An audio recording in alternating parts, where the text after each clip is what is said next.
نحمده ونصلي على رسوله الكريم اما بعد فاعوذ بالله من الشيطان الرجيم بسم الله الرحمن الرحيم رب اشرح لي صدري ويسر لي امري واحلل عقدة من لساني يفقهوا قولي۔ کچھ سوالات تھے پچھلے ہفتے، ان کے جواب ہیں۔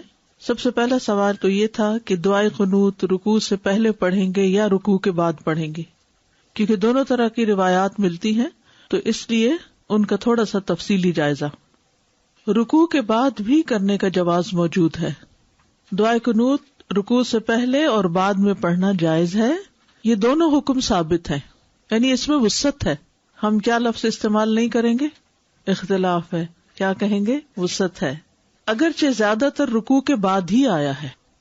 بخاری اور دوسرے لوگوں نے حضرت انس سے روایت کیا ہے کہ نبی صلی اللہ علیہ وسلم نے 1 مہینے تک رکوع کے بعد قنوت پڑھا۔ آپ بنو اسیہ کے لیے بد دعا کرتے تھے۔ صحیحین میں انس رضی اللہ عنہ سے روایت ہے کہ ان سے پوچھا گیا کہ کیا رسول اللہ صلی اللہ علیہ وسلم نے صبح کی نماز میں قنوت پڑھا؟ انہوں نے کہا ہاں۔ ان سے کہا گیا کہ آپ صلی اللہ علیہ وسلم نے رکوع سے پہلے قنوت پڑھا یا بعد میں؟ انہوں نے کہا رکوع کے بعد کچھ مدت کے لیے پڑھا، یعنی کچھ مدت کے لیے وہ دعائے قنوت تھی، قنوت نازلہ جس کو کہتے ہیں۔ تو اس میں آپ کب پڑھتے تھے اس کو؟ رکوع کے بعد۔ رکوع سے قبل کرنے کا بھی جواز ہے، رکوع سے پہلے۔ ابن نصر نے صحیح سند کے ساتھ قیام اللیل کے متعلق انس رضی اللہ عنہ سے روایت کیا، کہا کہ رسول اللہ صلی اللہ علیہ وسلم، ابو بکر اور عمر رکوع کے بعد قنوت پڑھتے تھے، یہاں تک کہ جب عثمان رضی اللہ عنہ کا دور آیا تو انہوں نے رکوع سے پہلے قنوت پڑھنا شروع کیا۔ کیوں؟ تاکہ لوگ رکعت کو پالیں۔ لمبی رکعت ہوگی تو کیا ہوگا؟ زیادہ لوگ جوائن کر لیں گے جو بعد میں آ رہے ہیں۔ یعنی وہ جب وتر پڑھاتے تھے، کون کون؟ حضرت ابو بکر اور عمر، تو کب قنوت پڑھتے تھے؟ رکوع کے بعد۔ اور کس نے شروع کیا پہلے پڑھنا؟ عثمان رضی اللہ عنہ نے۔ کیوں شروع کیا؟ تاکہ لوگ یہ رکعت پالیں، ان کو وتر مل جائے، یہ مقصد تھا۔ امام بخاری نے انس رضی اللہ عنہ سے روایت کیا کہ انس سے پوچھا گیا کہ قنوت رکوع کے بعد ہے یا قرات سے فارغ ہونے کے وقت؟ انہوں نے کہا نہیں، بلکہ قرات سے فارغ ہونے کے وقت۔ یہ حضرت انس کی روایت ہے۔ علقمہ سے مروی ہے کہ ابن مسعود اور نبی صلی اللہ علیہ وسلم کے صحابہ وتر میں رکوع سے پہلے قنوت پڑھتے تھے۔ ابی ابن کعب کی حدیث ہے کہ نبی صلی اللہ علیہ وسلم رکوع سے پہلے قنوت کرتے تھے۔ تو ان ساری روایات کو ملا کر دیکھیں تو دونوں کاموں کا جواز ملتا ہے۔ سنن ابن ماجہ میں حضرت انس کا یہ قول ثابت ہے کہ ہم رکوع سے پہلے اور بعد میں قنوت پڑھتے تھے۔ حضرت انس ہی کہہ رہے ہیں کہ بعد اور پہلے دونوں طرح پڑھتے تھے۔ یہ تمام احادیث دونوں کاموں کے جائز ہونے پر دلالت کرتی ہیں، اسی لیے امام بخاری نے اپنی صحیح میں باب باندھا ہے، باب القنوت قبل الرکوع و بعدہ، رکوع سے پہلے اور اس کے بعد میں قنوت کرنا۔ اور ابن تیمیہ نے کہا، جیسا کہ مجموع الفتاوی میں ہے، کہ اہل حدیث کے فقہا جیسے کہ امام احمد وغیرہ دونوں کاموں کو جائز قرار دیتے ہیں، یعنی پہلے اور بعد میں دونوں، کیونکہ صحیح سنت میں دونوں عمل آئے ہیں۔ اگرچہ رکوع کے بعد قنوت کو ترجیح دی گئی ہے کیونکہ اس کی روایات زیادہ ہیں۔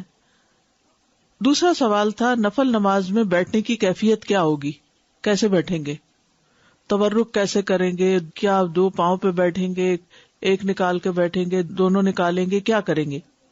حسن بصری کہتے ہیں اگر انسان چاہے تو نفل نماز کھڑے ہو کر یا بیٹھ کر یا لیٹ کر پڑھ سکتا ہے، اور اہل علم کی جماعت کا یہی قول ہے۔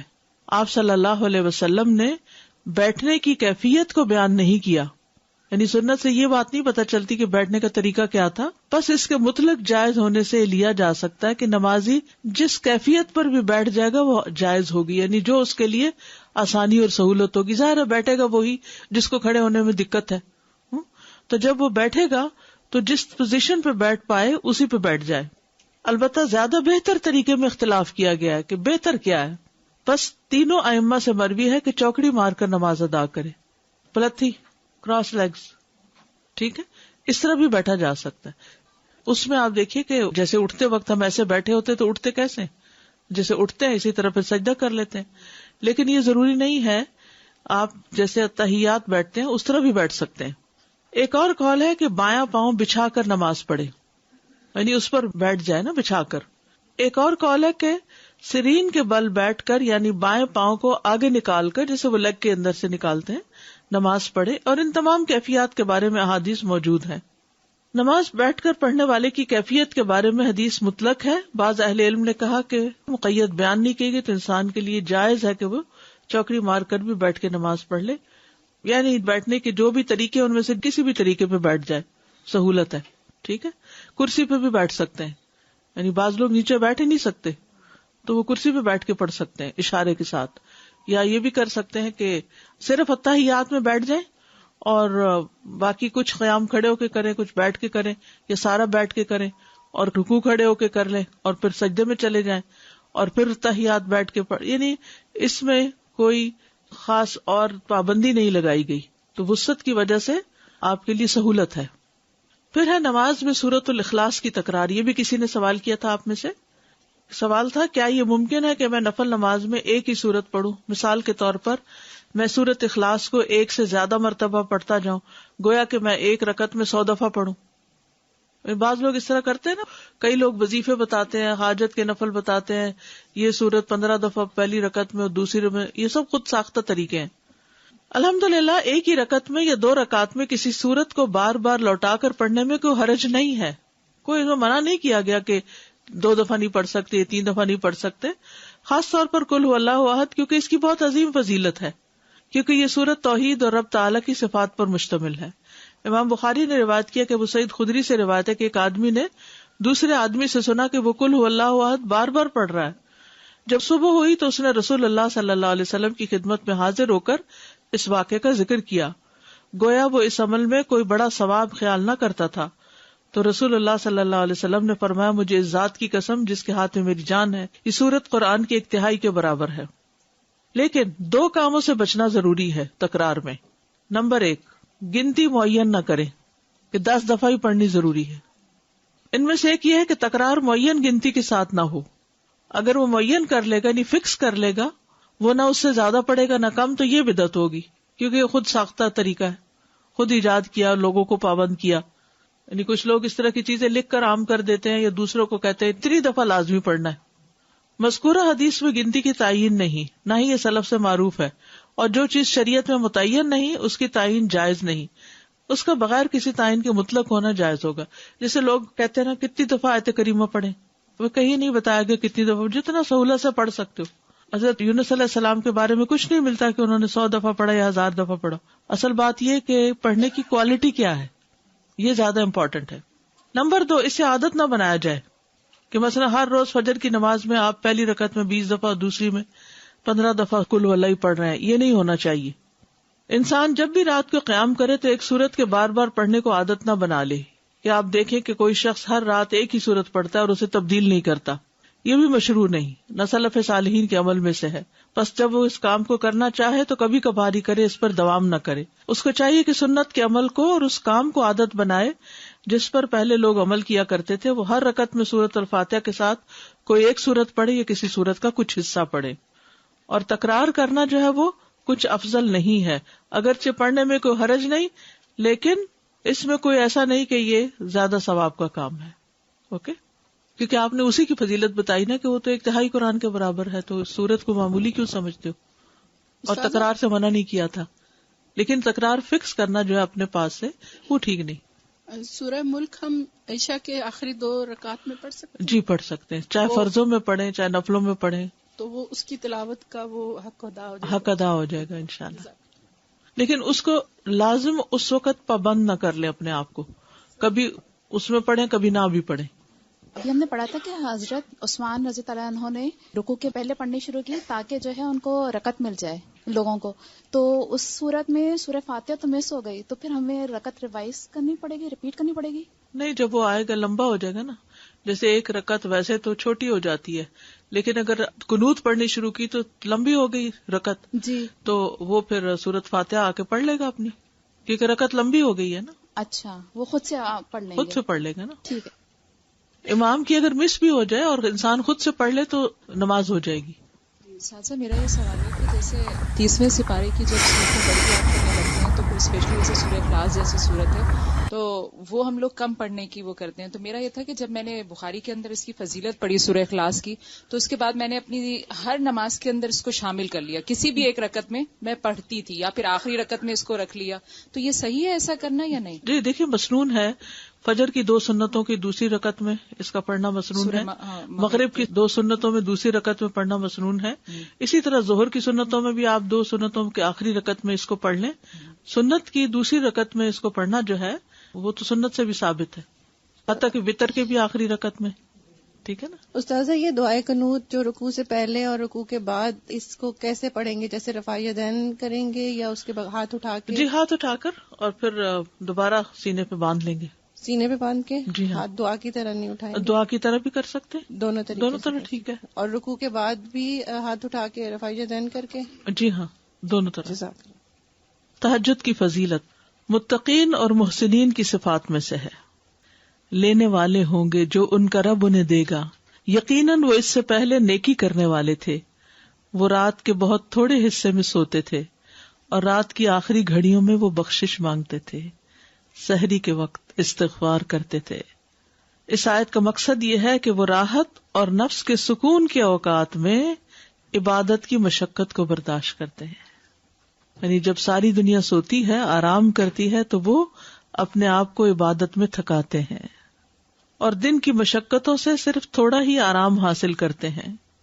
حسن بصری کہتے ہیں انہوں نے رات کے قیام کی تکلیف کو برداشت کیا اور وہ قیام کرنے کے لیے رات کو تھوڑا ہی سوتے ہیں. یعنی تھوڑا سا سوتے ہیں پھر کھڑے ہو کر عبادت کرنا شروع کر دیتے ہیں.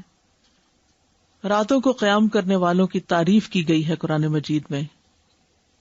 فرمایا امن هو قانت آناء اللیل ساجدا وقائما يحذر الآخرة ويرجو رحمة ربه قل هل يستوي الذين يعلمون والذين لا يعلمون انما يتذكر اولو الالباب.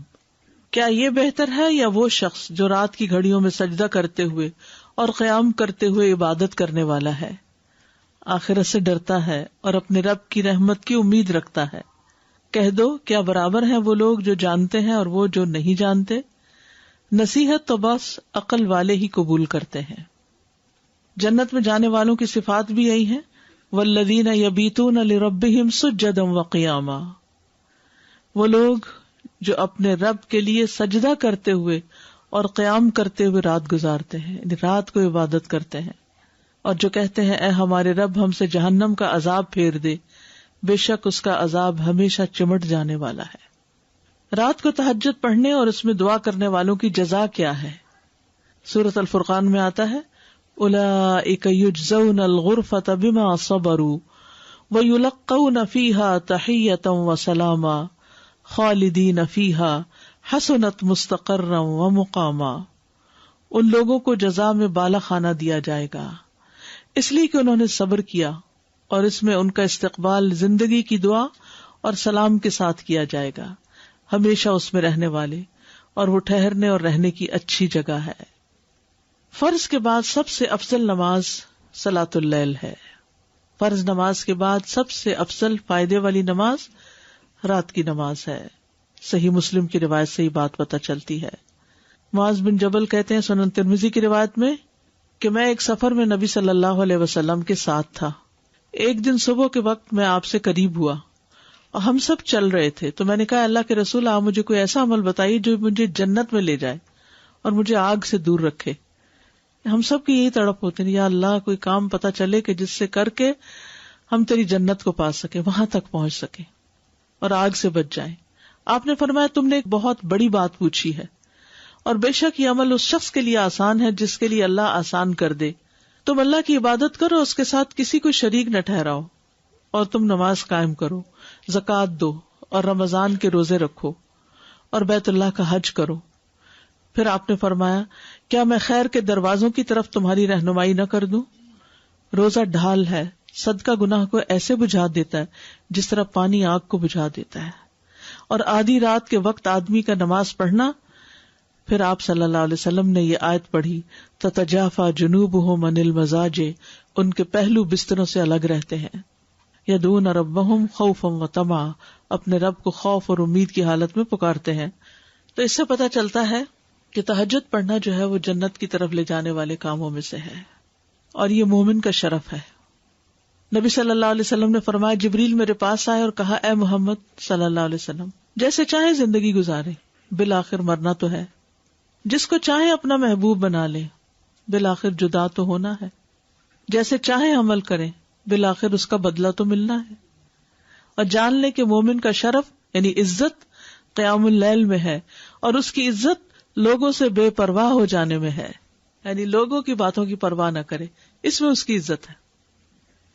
یعنی اللہ کی نگاہ میں کون معزز ہے, کب معزز ہوتا ہے جب رات کو نماز پڑھے, اور لوگوں کی نگاہ میں معزز کون ہوتا ہے جو لوگوں کی غلطیوں کو معاف کر دے اور ان سے ان کے مال ان کے پاس جو کچھ ہے اس سے بے پرواہی اختیار کرے, اس کی لالچ نہ رکھے. نبی صلی اللہ علیہ وسلم کی امت کے معزز لوگ. ابن عباس سے روایت ہے, انہوں نے کہا کہ رسول اللہ صلی اللہ علیہ وسلم نے فرمایا میری امت کے اشراف قرآن کے حافظ اور رات کو نماز پڑھنے والے ہیں. یعنی صرف حفظ کرنا کافی نہیں بلکہ پھر اس کو راتوں کے وقت پڑھنا بھی چاہیے. قابل رشک انسان وہ ہے جو قرآن پڑھتا ہے اور رات کو قیام کرتا ہے. اس کے پہلو میں ایک شخص ہوتا ہے جو قرآن نہیں جانتا, بس وہ اس قیام کرنے اور اسے جو اللہ نے قرآن میں سکھایا اس پہ رشک کرتا ہے اور کہتا ہے اگر اللہ مجھے بھی ایسا علم دے تو میں بھی اس کی طرح قیام کروں. یعنی ایک شخص خود حافظ نہیں لیکن کسی کو دیکھتا ہے تو رشک کرتا ہے کہ اللہ میں بھی حافظ ہوتا تو میں بھی اس کی طرح قرآن پڑھتا. کیونکہ رشک کا جذبہ انسان کے اندر ہے, تو بجائے اس کے کہ ایسی چیزوں میں رشک کرے جو دنیا سے متعلق ہے, جو فانی ہے, ہاتھ سے جانے والی ہے, کیوں نہ رشک کرے انسان نیکی کے کاموں پر کہ جو ہمیشہ ہمیشہ کے لیے فائدہ دینے والے ہیں. انبیاء کا اخلاق.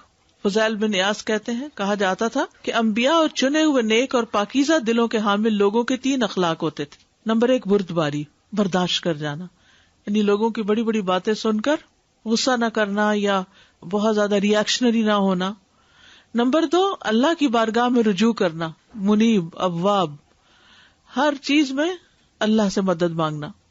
اور تیسرے قیام اللیل میں سے کچھ حصہ. تو یاد رکھیے کہ اگر کوئی شخص دوبارہ نہیں اٹھ سکتا تو کیا کرے, رات کو پڑھ کر ہی سو جائے کچھ. پھر تہجد رب کے قرب کا ذریعہ اور برائیوں کا کفارہ ہے.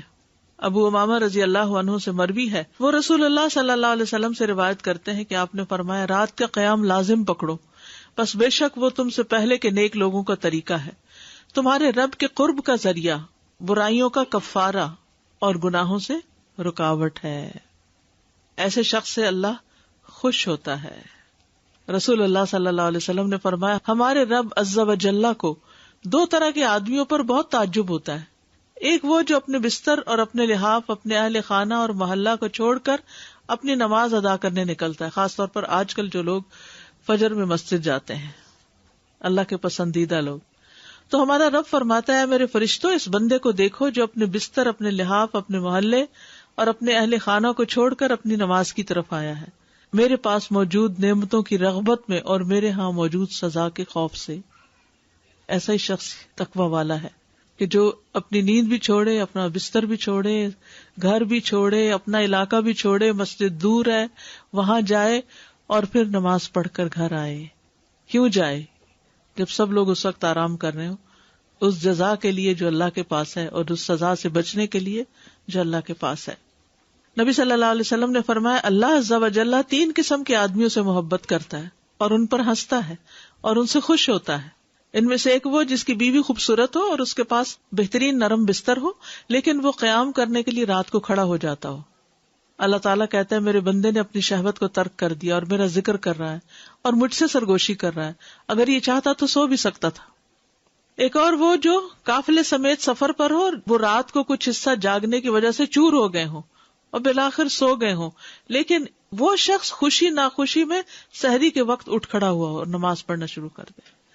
یعنی سفر کر کے تو فرض نماز بھی مشکل ہو جاتی, کہاں یہ کہ انسان تہجد بھی پڑھے اٹھ کے. ایسے شخص کے لیے نبی صلی اللہ علیہ وسلم کی دعا ہے. رسول اللہ صلی اللہ علیہ وسلم نے فرمایا اللہ اس بندے پر رحم فرمائے جو رات کو اٹھ کر نماز پڑھتا ہے اور اپنی بیوی کو جگاتا ہے, اگر وہ انکار کرے تو اس کے منہ پر پانی کے چھینٹے مارتا ہے. اور اللہ تعالیٰ اس عورت پر رحم فرمائے جو رات کو اٹھ کر نماز پڑھتی ہے اور اپنے شوہر کو بھی جگاتی ہے, اگر وہ انکار کرے تو اس کے منہ پر پانی کے چھینٹے مارتی ہے تاکہ وہ بھی اٹھ جائے. اب آپ کہیں گے نہیں وہ تو سخت ناراض ہو جائیں گے تو کیسے چینٹے مارے. تو بات یہ کہ اچھی ازدواجی زندگی میں نا کچھ اصول ضابطے قاعدے ہوتے ہیں. جیسے آپ دیکھیے کہ گھر جو ہے نا وہ ایک چھوٹی سی اسٹیٹ ہوتی ہے, ایک مملکت کی طرح ہوتی ہے. تو ایک شہر کا یا ایک ملک کا اچھا نظام کب ہوتا ہے, اس میں امن کب ہوتا ہے, اس میں فیسلٹیز کب ہوتی ہیں, اس میں جان مال کا تحفظ کب ہوتا ہے, جب اس کے اندر کچھ اصول ضابطے یا دوسرے لفظوں میں لا اینڈ آرڈر ہوتا ہے اور اس کو امپلیمنٹ بھی کیا جاتا ہے. تو پھر کیا ہے, ہر کوئی ٹریفک کے قانون کو فالو کر رہا ہے. نہیں کرے گا تو کیا ہوگا؟ جن ملکوں میں نہیں کرتے آپ دیکھیے روز کتنے ایکسیڈنٹس ہوتے ہیں, کتنی جانیں چلی جاتی ہیں. تو اسی طرح ہر گھر کے لیے بھی کچھ قانون قاعدے ہونے چاہیے اور وہ آپس میں مل بیٹھ کر, جیسے آپ کلاس روم کے رولز طے کرتے ہیں نا, تو ایسے ہی گھر والے بیٹھ کر کچھ رولز طے کر لیں کہ گھر میں کیا کریں گے ہم اور کیا نہیں کریں گے, اور پھر ان کو اپڈیٹ بھی کر لیا کریں مہینے میں ایک دفعہ یا موسم بدلنے پر یا جیسے بھی. تو اس سے کیا ہوگا کہ ہر شخص سکون سے اپنی اپنی جگہ کام کر رہا ہوگا اور ہر ایک کو پتا ہے کون کس وقت سویا, کس وقت اٹھے گا, کس کو کیا کرنا ہے کیا نہیں. ورنہ کیا ہوتا ہے جب آپس کی کمیونیکیشن نہیں ہوتی نا, تو انسان ایک کونے میں ایک کڑ رہا ہے, دوسرے میں دوسرا کچھ کرمبل کر رہا ہے, کوئی کچھ کر رہا ہے, کوئی شور ہنگامہ کر رہا ہے. نہیں, امن سے رہنے کے لیے قانون قاعدے بڑے ضروری ہوتے ہیں. ہم پہ قانون قاعدوں کی پابندی بڑی بھاری ہوتی ہے ہمارے نفس کو, چاہے وہ کسی ادارے میں ہو, چاہے کسی کلاس روم میں ہو, چاہے وہ گھر میں ہو, چاہے کسی مملکت میں ہو. اب لوگ ویسٹ کی تعریف تو بہت کرتے ہیں اور کہتے ہیں بڑی آزادی. کس بات کی آزادی؟ کوئی ایک کام تو آپ اپنی مرضی سے نہیں کر سکتے, ہر چیز میں قاعدہ اور قانون ہے. کوئی چھوٹا سا بھی کام کرنے جائے تو اتنے قانونوں کی لسٹ ہے. سب سے کامیاب لائرز تو یہاں ہیں, بہترین پیشہ ہے, لیکن اس کا فائدہ بھی تو آپ دیکھیں نا. پھر اگرچہ جکڑے ہوئے لیکن پھر امن بھی تو ہے نا, سکھ کی نیند بھی تو سوتے ہیں, خوف تو نہیں ہے, رات کو ڈرائیو بھی کر لیتے ہیں. ہاں, ایک شہر سے دوسرے شہر میں لمبے فاصلے امن و امان سے طے ہو رہے ہیں, عورتیں ڈرائیو کر رہی ہیں, مرد ڈرائیو کر رہے ہیں, کوئی خوف تو نہیں ہے نا, کیونکہ قانون ہے ایک. تو یہ قانون قاعدے گھر میں بھی ہونے چاہیے. مثلاً کچھ گھروں کا قاعدہ ہوتا ہے کہ ڈنر پہ سب کو لازم بیٹھنا ہے, اتنے بجے گھر میں لازمی آنا ہے, ہر ایک کو نماز پڑھنی ہے. تہجد کے لیے مثلا ہسبینڈ وائف کو اٹھنا تو پہلے سے طے کر لیں اور ایک دوسرے کو کہہ کے سوئیں, تم پہلے اٹھ گئی تو مجھے اٹھانا, نہ اٹھو تو چینٹے مارنا. یعنی پہلے سے ہی طے کر لیں, یہ نہیں کہ اچانک نہ بتایا نہ پتا نہ حدیث پڑھ کے گئے گھر, آج تو ہے چیٹے ہی مارو گی تو آپ دیکھیں پھر آپ چیٹے مارے گی تو آپ کو مار پڑے گی. تو آپ دیکھیں جیسے ڈاکٹر کے پاس جاتے تو وہ آپ کو بتاتے کہ میں آپ کے ساتھ یہ اور یہ اور یہ کروں گا, تو پہلے سے بتا دیتا ہے. تھوڑی سی آپ کو پین ہوگی تو آپ اس طرح بریتھ کریں, یہ کریں وہ, تو وہ کمیونیکیشن سے دوسرا شخص مینٹلی تیار ہوتا ہے کہ اب میرے ساتھ کیا ہونے والا ہے. تو سب کو پتا ہو کہ گھر میں میرے ساتھ کیا ہونے والا ہے, اس کے لیے تیار ہے. پھر رات کو آسمان کے دروازے کھلتے ہیں. نبی صلی اللہ علیہ وسلم نے فرمایا آدھی رات کو آسمان کے دروازے کھول دیے جاتے ہیں اور ایک پکارنے والا آواز دیتا ہے کہ کوئی دعا کرنے والا ہے کہ اس کی دعا قبول کی جائے, کوئی مانگنے والا ہے کہ اسے دیا جائے, کوئی مصیبت زدہ ہے کہ اس کی مصیبت دور کر دی جائے. پھر جو مسلمان اس وقت دعا کرتا ہے تو اللہ تعالیٰ اس کی دعا قبول کرتا ہے, سوائے زانیہ عورت کے جو اپنی شرمگاہ کے ذریعے کمائی کرتی ہے اور ٹیکس وصول کو نندا کر, یعنی ناجائز ظالمانہ ٹیکس جو پہلے زمانے میں اگر کوئی کسی کی زمین سے گزرتا تھا یا اور اسی طرح کے عائد کیے ہوتے تھے, پرسنل بینیفٹس کے لیے پھر وہ لیتے تھے. اللہ تعالیٰ کا آسمان دنیا پر نزول. رسول اللہ صلی اللہ علیہ وسلم نے فرمایا ہمارا رب تبارک و تعالی ہر رات کو اس وقت آسمان دنیا پر آتا ہے جب رات کا آخری تہائی حصہ رہ جاتا ہے. وہ کہتا ہے کوئی جو مجھ سے دعا کرے تو میں اس کی دعا قبول کروں, ہے کوئی جو مجھ سے مانگے تو میں اس کو عطا کروں, ہے کوئی جو مجھ سے بخشش طلب کرے تو میں اس کو بخش دوں. نبی صلی اللہ علیہ وسلم نے فرمایا تمام اوقات سے زیادہ بندہ پچھلی رات میں اپنے رب کے قریب ہوتا ہے, بس اگر تم سے ہو سکے تو تم اس گھڑی میں اللہ کو یاد کرنے والوں میں سے بن جاؤ تو ضرور بن جاؤ. یعنی اس وقت کے لیے دعائیں تیار رکھیں, چاہے کہیں لکھی ہوئی ہو, چاہے دعاؤں کی کتاب ہو یا ایپ ہو یا کچھ بھی ہو. تو آج کل آپ دیکھیں کہ کتنی 6:15 سے اگر آپ 5:30 بھی 6:45 بھی اٹھ جائیں, 6 بجے بھی اٹھ جائیں, تو آپ دیکھیں 15 منٹ تو دعاؤں کے لیے ہے نا, اور اللہ کے قریب ہونے کے لیے. نبی صلی اللہ علیہ وسلم نے فرمایا تمام اوقات سے زیادہ بندہ پچھلی رات میں رب کے قریب ہوتا ہے, بس اگر تم سے ہو سکے تو تم اس گھڑی میں اللہ کو یاد کرنے والوں میں سے بن جاؤ تو ضرور بن جاؤ. اور اگر آپ سے نہیں اٹھا جائے، بیمار ہیں، تکلیف میں ہے، رات بہت دیر سے سوئے، کوئی بھی وجہ نہیں اٹھ پا رہے، آنکھ کھل گئی ہے تو لیٹے لیٹے ہی ذکر شروع کر دیں. لیٹ کر بھی دعائیں مانگ سکتے ہیں، لیکن دعائیں مانگنا نہ بھولیے، یعنی کچھ نہ کچھ ضرور مانگیے. نیت کر کے سو جانے پر بھی اجر ہے. نبی صلی اللہ علیہ وسلم نے فرمایا جو اپنے بستر پر آئے اور اس کی نیت یہ ہو کہ وہ رات کو اٹھ کر نماز پڑھے گا، پھر اس پر نیند کا ایسا غلبہ ہوا یہاں تک کہ سوتے سوتے صبح ہو گئی، تو اس نے جو نیت کی اس کے لیے وہی اجر لکھ دیا جاتا ہے، اور اس کی نیند اس کے رب کی جانب سے اس پر صدقہ ہوگی. نبی صلی اللہ علیہ وسلم نے فرمایا سلام پھیلاؤ، اچھی گفتگو کرو، صلہ رحمی کرو، اور راتوں کو جب لوگ سو رہے ہو تو تم قیام کرو، تم سلامتی کے ساتھ جنت میں داخل ہو جاؤ گے. آپ دیکھ کتنی خوبصورت، سلام پھیلاؤ. یاد رکھیے بچپن سے بچوں کو سلام کی عادت ڈال دینی چاہیے، اور یہ نہیں کہ انہیں کہا جائے سلام کرو، انہیں سلام کر دیں. آپ خود جب آپ خود بار بار سلام کریں گے تو ان کو عادت بن جائے گی، وہ بھی کرنا شروع کر دیں گے. اچھی گفتگو کرو، یعنی پازیٹیو تھنکنگ ہو تو پازیٹیو گفتگو ہوتی. اچھے موضوعات تلاش کرو گفتگو کے، جس میں نہ غیبت ہو، نہ بہتان ترازی ہو، نہ چغل خوری ہو، نہ کچھ اور اس طرح کا، بلکہ اچھی اچھی باتیں ہوں. اور رشتہ داروں کے ساتھ جوڑو، اور رات کو جب لوگ سو رہے ہو تو قیام کرو. سلامتی سے جنت میں داخل ہو جاؤ گے. ایسے لوگ جنت کے خوبصورت گھروں کے وارث ہیں جو گفتگو میں نرمی کرے. اچھی گفتگو سے مراد نرم گفتگو بھی ہے.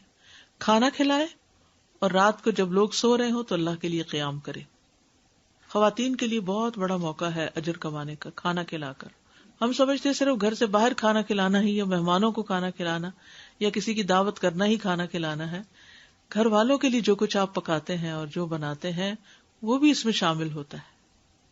السلام علیکم سر. یہ بات ایک یہ موٹیویشنل بات جو مجھے لگی موٹیویشن اپنے لیے، وہ یہ تھا کہ جب جیسے شروع میں تہجد کا وہ پڑھنا شروع کیا یہ وہ، تو جب یہ پڑھا نا ذکر کہ اللہ سبحانہ تعالیٰ آتے ہیں اور وہ کہتے ہیں کو مجھ سے مانگنے والا یہ وہ، تو ایک دن ایسے اٹھے دل نہیں چاہ رہا تھا. میں سوچتی کہ دنیا میں ہمیں کسی سے اگر ملنا ہو نا کسی ہائر پرسنالٹی سے، تو وی آر لائک ہمیں ہوتا ہے کہ پتہ کب ملاقات ہوگی اور ہم ہوتے ہیں. تو ایک دن میں اٹھی میں نے کہا اللہ سبحانہ تعالیٰ میرا ویٹ کر رہے ہیں. تو ایک نہیں اپوزٹ فیلنگ نا، مطلب کہ کہاں کہ ہم دنیا میں کوئی نا کسی کوئی ویٹ کر رہا ہے تو کتنی اچھی فیلنگ ہوتی ہے. اور پھر فٹافٹ پڑ گئی کہ ہماری دعا کیسے کب قبول ہوگی، تو جی قبولیت کا وقت ہے. تو مجھے یہ ہوا کہ اللہ سبحانہ تعالیٰ ہمارا ویٹ کر رہا ہے، تو وہ مجھے بہت اچھی فیلنگ ہوئی. السلام علیکم رحمۃ اللہ. استاذہ ایک مرتبہ میں شیخ یاسر قاضی کا ایک کوٹ پڑھ رہی تھی کہ اگر ہم تہجد کے وقت نہیں اٹھ سکتے اور ہمیں کسی چیز کی شدید طلب بھی ہے تو ہم اپنی طلب کو دیکھیں، کیا واقعی وہ اتنی شدید ہے؟ سچی طلب ہے واقعی. آج ہی ایسا ہوا تھا کہ میری آنکھ نہیں کھلی تو یہ جو ہے کہ اس کی نیند اس کے رب کی جانب سے اس کا صدقہ ہو گئی. اور کبھی ایسا ہوتا ہے کہ مطلب روز ہی کوئی نہ کوئی پرابلم تو نکل رہا ہوتا ہے نا، تو میں رات کو کہتی ہوں کہ اوکے صبح اللہ سے کہوں گی. بالکل بالکل الحمدللہ. واقعی یہ بڑی اچھی ٹپ ہے کہ دن میں جو مسئلے مسائل ہو، کچھ ہو، کوئی اٹکی ہوئی چیز ہو، تو انسان سوچ رکھے کہ میں صبح بات کروں گی. الحمدللہ ہوتی ہیں، واقعی ہوتی ہیں. بالکل. اور پھر یہ کہ باقی تو اللہ کا فیصلہ نا، وہ اب دے، کبھی دے، جب دے، لیکن دعا کر کے ایک تسلی ہو جاتی ہے کہ ہم نے اپنا کام کر لیا، ہم نے مانگ لیا، اس کے سپرد کر دیا اپنے معاملات. السلام علیکم ورحمۃ اللہ وبرکاتہ. ایک تو میرا سوال ہے اور ایک میں نے شیئر کرنا ہے. جی.